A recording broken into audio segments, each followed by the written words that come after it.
శ్రీకాకుళం జిల్లా సంతబొమ్మాలి మండలంలో ఎలుగుబంటుల తాకిడి ఎక్కువవడంతో ప్రజలు భయాందోళన చెందుతున్నారు. ఎలుగుబంట్లు తరచూ గ్రామాల సమీపంలోకి రావడంతో ప్రాణభయంతో కంటి మీద కొనుకు లేకుండా బ్రతుకుతున్నామని వాపోతున్నారు. కాగా ఈ నేపథ్యంలోనే ఈ రోజు శివరాంపురం గ్రామంలో ఎలుగుబంటి పిల్ల స్థానిక నీటి కొలనులో జారిపడడం మరింత కలకలం సృష్టిస్తోంది.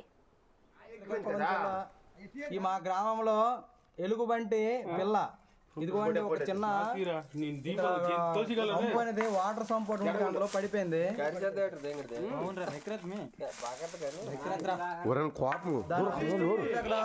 చిన్న రాయి ఉండడం వల్ల బతకడం జరిగింది. దయచేసి నీటి కొలనులో పడిన ఎలుగుబంటి అరుపులు విన్న ప్రజలు అటవీ శాఖ అధికారులకు సమాచారం అందించారు.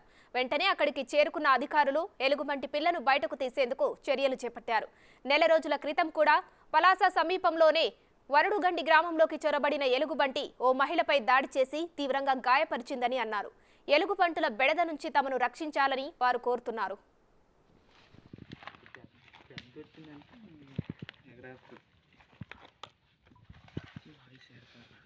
దయచేసి ఫారెస్ట్ ఆఫీస్ వారు మీరు ఈ ఎలుగుబంటి ఎలుగుబంటిని సురక్షితమైన ప్రాంతానికి చేర్చవలసిందిగా మా గ్రామం నుంచి మేము అందరం కోరుకుంటున్నాం. ఎందుకంటే మా గ్రామానికి ఈ ఎలుగుబంట్ల వల్ల చాలా ప్రమాదం అనేది ఉంది. అవి గ్రామంలోకి వచ్చి చాలా భయపెడుతున్నాయి. కాబట్టి శివరాంపురం గ్రామం సంతబొమ్మాలి మండలం